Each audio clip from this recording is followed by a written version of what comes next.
بسم اللہ الرحمن الرحیم۔ ایک دفعہ سلطان صلاح الدین ایوبی رحمۃ اللہ علیہ اپنے کمرے میں آرام فرما رہے تھے، کیونکہ صبح کے وقت سلطان صلاح الدین ایوبی رحمۃ اللہ علیہ بہت بڑے طویل سفر سے لوٹے تھے۔ چند لمحوں کے بعد ایک سپاہی آپ کے کمرے کے دروازے پر آیا اور اندر آنے کی اجازت چاہی۔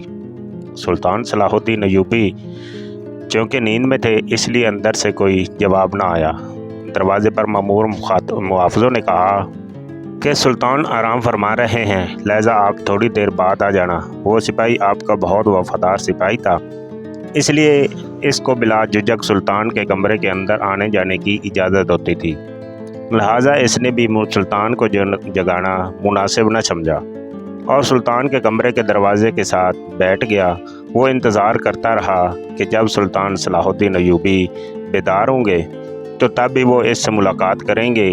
چند لمحے گزرنے کے بعد سلطان صلاح الدین ایوبی کی آنکھیں کھلیں تو اندر کی حرکات سے معلوم ہوا کہ سلطان صلاح الدین ایوبی رحمۃ اللہ علیہ سے بیدار ہو چکے ہیں۔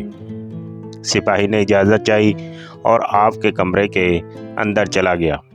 سلطان صلاح الدین ایوبی نے سپاہی کو کہا کہ ایسی کیا خاص بات تھی کہ تم اتنی دیر سے میرے کمرے میں؟ وہ سپاہی بڑا حیران ہوا کہ سلطان کو کیسے پتہ چلا کہ میں باہر انتظار کر رہا ہوں۔ سپاہی نے سلطان سے کہا، سلطان معظم، آپ تو نیند میں تھے، آپ کو کیسے معلوم ہوا؟ میں باہر کھڑا آپ کا انتظار کر رہا تھا۔ تو سلطان نے کہا کہ وہ انسان کبھی فاتح سلطان نہیں بن سکتا جو سوتے ہوئے دیکھ نہ سکے، کچھ سن نہ سکے، کچھ محسوس نہ کر سکے۔ وہی اصل میں فاتح سلطان اور بہادر سردار ہوتا ہے، جو سوتا ہوا سن بھی سکے، دیکھ بھی سکے اور محسوس بھی کر سکے۔ سپاہی بڑا حیران ہوا اور پھر سلطان نے اس سے پوچھا، بتاؤ کیا بات ہے؟ تو اس نے کہا، سلطان معظم، شاہی حکیم صاحب آپ سے ملنا چاہتے ہیں۔ سلطان نے کہا، اجازت ہے، آپ حکیم کو اندر لے آئیں۔ سپاہی باہر گیا اور چند لمحوں کے بعد شاہی حکیم کو لے کر سلطان صلاح الدین ایوبی کی خدمت میں حاضر ہوا۔ سلطان صلاح الدین ایوبی رحمۃ اللہ علیہ نے حکیم سے پوچھا، حکیم صاحب بتاؤ کیا بات ہے؟ آخر مجھ سے ملنے کی تمہیں اتنی جلدی اور کیا ضرورت پیش آئی؟ تو حکیم صاحب نے کہا، حضور، ایک بات جو مجھے کئی دنوں سے پریشان کر رہی ہے، اسی سلسلے میں آپ سے بات کرنی تھی۔ سلطان صلاح الدین ایوبی رحمۃ اللہ علیہ نے اس سے پوچھا، بتاؤ کون سی بات ہے؟ تو اس نے کہا، سلطان معظم، میرے حکیم خانے میں میری بہت ساری شاگردوں میں ایک شاگرد جو کہ ایک خاتون ہے اور یہودی مذہب سے تعلق رکھتی ہے، لیکن اس نے اسلام کے بارے میں بہت کچھ پڑھا اور اسلام کے بارے میں بہت کچھ سیکھا ہے، لیکن چند ایک سوال ہیں جس کی وجہ سے وہ ابھی تک مسلمان نہیں ہوئی۔ وہ چاہتی ہے کہ مسلمان ہو جائے، لیکن ایک سوال کا جواب میرے پاس نہیں، جس کی وجہ سے وہ ابھی تک مسلمان نہیں ہوئی۔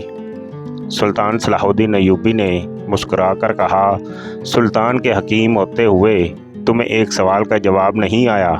بتاؤ وہ کون سا سوال ہے جو اس عورت کے ایمان لانے کے درمیان رکاوٹ بنا ہوا ہے؟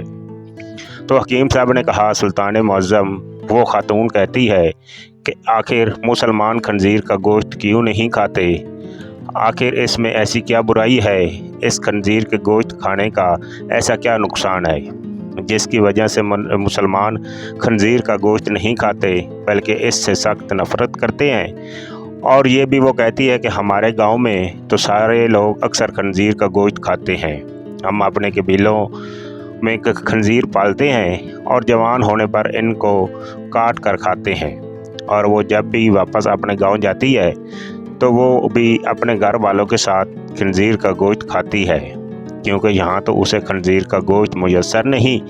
لیکن میرے پاس اس کے سوال کا جواب نہیں، کیونکہ میں اس بارے میں نہیں جانتا۔ کیا اس کے سوال کا جواب دیں گے تو آپ کی وجہ سے یہ غیر مسلم مسلمان ہو جائے گی؟ یہ سن کر سلطان صلاح الدین ایوبی نے کہا کہ کل تو اس خاتون کو اپنے ساتھ لے کر میرے دربار میں حاضر ہو جانا۔ سلطان صلاح الدین ایوبی جب صبح دربار پہنچے تو حکیم صاحب اس خاتون کو لے کر دربار میں حاضر ہوا اور سلطان صلاح الدین ایوبی سے فرمایا، سلطان معظم، یہ ہے وہ خاتون جو میری شاگرد ہے۔ یہ دیکھ کر سلطان نے اس عورت کو کہا، بتاؤ خاتون، تمہارا کیا سوال ہے؟ اس عورت نے کہا، سلطان معظم، میں نے اسلام کے بارے میں بہت کچھ پڑھا، بہت کچھ سیکھا، اور حتیٰ کہ میں اس جگہ پر آ کھڑی ہوئی ہوں کہ میں اسلام کو قبول کر لوں، لیکن ایک بات ہے جو مجھے اسلام قبول کرنے سے روک رہی ہے، اور وہ یہ بات ہے کہ اسلام خنزیر کا گوشت کھانے سے کیوں منع کرتا ہے، حتیٰ کہ یہ تو ہماری سب سے پسندیدہ خوراک ہے۔ میں نے ہر جگہ دیکھا کہ اسلام نے جس چیز کے بارے میں منع کیا وہاں اس کی دلیل ملی، لیکن اس خنزیر کے گوشت کے بارے میں مجھے ابھی تک کوئی مضبوط دلیل نہیں ملی۔ میں نے بائبل کو پڑھا تو وہاں بائبل میں بھی خنزیر کا گوشت کھانے سے منع نہیں کیا گیا، لیکن آخر اسلام کیوں منع کرتا ہے؟ آخر اس گوشت میں ایسی کیا خرابی ہے کہ اسلام اس کو کھانے سے منع کرتا ہے؟ یہ یہودیوں کی تو سب سے زیادہ پسندیدہ خوراک ہے۔ یہ سن کر سلطان صلاح الدین ایوبی رحمۃ اللہ علیہ نے کہا کہ اللہ تعالیٰ نے قرآن پاک میں 3 جگہ پر خنزیر کا گوشت کھانے سے منع فرمایا، پھر آپ نے ان آیات کا بھی ذکر کیا۔ پھر سلطان صلاح الدین ایوبی رحمۃ اللہ علیہ نے اپنے مشیر کو کہا کہ وہ بائبل کی کتاب میرے پاس لے آؤ جو اپنی اصل حالت میں موجود ہے۔ جب بائبل کی کتاب آپ کے سامنے پیش ہوئی تو آپ نے وہی جگہ تلاش کر کے دی جہاں لکھا ہوا تھا کہ خنزیر کا گوشت کھانا منع ہے۔ پھر خاتون نے کہا کہ یہ کیا بات ہوئی، جو میرے پاس کتاب ہے اس میں تو واضح لکھا ہوا ہے کہ خنزیر کا گوشت کھانا منع نہیں۔ تو سلطان صلاح الدین ایوبی رحمۃ اللہ علیہ نے کہا کہ مجھے ترس آتا ہے تمہارے ان لکھاریوں پر جو اپنی عیاشیوں کے لیے اس پاک کتاب کو اپنے لفظوں سے بالکل تبدیل کر رہے ہیں۔ جو تم بائبل پڑھ چکی ہو وہ اپنی اصل حالت میں موجود نہیں، یہ تمہارے اپنے لکھاریوں کی لکھی ہوئی کتاب ہے۔ پھر سلطان صلاح الدین ایوبی رحمۃ اللہ علیہ نے فرمایا کہ یہ تو میں نے اس کتاب سے ثابت کیا کہ خنزیر کا گوشت کھانا منع ہے، پھر اب میں تمہیں سائنسی لحاظ سے معلوم کر کے دوں گا۔ پھر سلطان صلاح الدین ایوبی رحمۃ اللہ علیہ نے اس خاتون کو حکم دیا کہ خنزیر کا گوشت پکا کر کل صبح میرے دربار میں لے آنا۔ وہ خاتون سلطان کے سپاہیوں کے ساتھ جنگل میں گئی، ایک خنزیر کا شکار کیا اور اگلی صبح اس کا گوشت پکا کر سلطان صلاح الدین ایوبی رحمۃ اللہ علیہ کے سامنے لے آئی۔ سلطان نے اس گوشت کو کراہت سے دیکھتے ہوئے اس خاتون کو کہا کہ اب اس کے پکے ہوئے گوشت میں ایک بوٹی کو چھری کے ساتھ 2 حصے کر دو۔ جب خاتون نے خنزیر کی بوٹی کے 2 حصے کیے تو اس کے درمیان میں سے گوشت کچا تھا۔ سلطان نے کہا، اے خاتون، کیا تم نے اس گوشت کو اچھی طرح پکایا نہیں؟ تو اس خاتون نے کہا، نہیں سلطان معظم، میں نے اس کو بہت اچھی طرح سے پکایا ہے۔